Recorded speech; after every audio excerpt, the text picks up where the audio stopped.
Greetings, Guilders. My name is Stefan, and this is the first video going.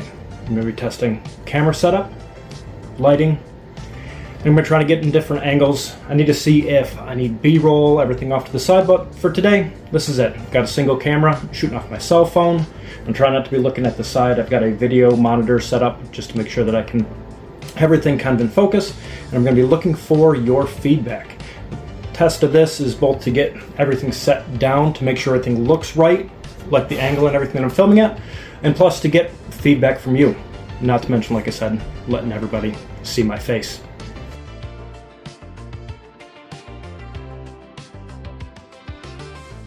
So what is Skirmishers Guild?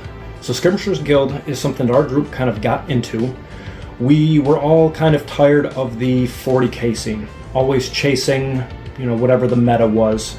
Tired of trying to just go in to do narrative play, have fun for the night, and have people getting ready for the latest tournament, having people just test playing the most powerful army, and like I said, chasing the meta, and it just took all the fun out of it.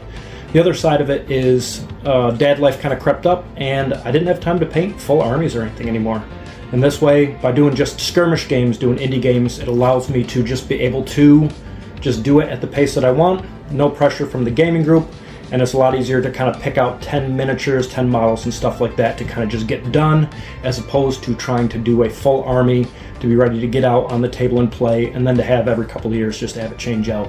I love GW products and stuff like that, but it's much easier for me to buy a 10-man box of Necromunda or the latest kill team, where each individual guy is going to be its own personality. I can kit them out the way I've got a collection of bits from over the years, so it's easy for me to customize guys and not be restricted by what the rulebook says they can have. And if I want a guy kitted out with a grenade launcher or a flamethrower or machine gun, I can find those miniatures agnostic games and stuff to kind of work them into. So just as a rule of thumb, it's like I usually build 10 to 12 guys, skirmish teams to play in any indie game, and all the miniatures agnostic games usually have room for, like I said, that flamethrower, that rocket launcher, that shotgun, the assault rifle guys, the close combat, everything like that. And I like finding new games, new game systems and stuff to play. So our gaming is kind of divided up into two separate modes of play. We usually try to find something that we can do just as a one-off. And I do really enjoy like the convention build. Something that I can just put together, something that I do a custom set of rules, something that really chases some little itch of nostalgia or something that I have. Some old video game that I really enjoy, that I remember playing with friends, and that joy and that nostalgia that I really just want to bring to a convention or a game night, something that I can see people's eyes just light up and get excited and say like, oh yeah, I remember that. The other thing that we end up doing is like a campaign play. Being able to do skirmish games, a lot of them have a narrative or a campaign style that is just built into it.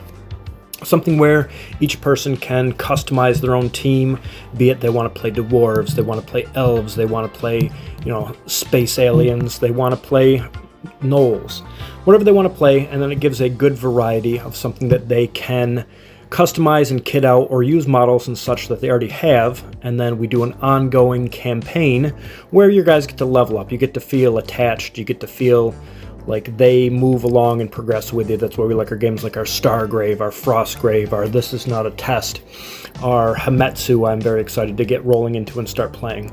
And then the other style of what I'm going to be getting into is just my terrain builds. I don't have the best brushes by any means. A lot of my stuff is all mashed and broken over the years as I just kind of like go a little bit too rough with it. But I can just do a lot with a set of sponges and an old dirty brush. And I want to be able to just showcase that to everybody so everybody can see that it doesn't take a lot, or you don't have to have a fine-tuned set of skills, but rather just a couple of easy techniques and a good idea in your head, and that'll allow you to kind of build, craft, and create. So I'm going to be showing some terrain tutorials and stuff along the way, doing a series of like what's currently on the bench or what's coming off the bench, and plus kind of showcasing all of our builds and stuff that we're working on. So if this sounds like it's your thing, if any of this interested you at all, then this might be the place for you. And I welcome you to the Guild. I'm glad to have you with us.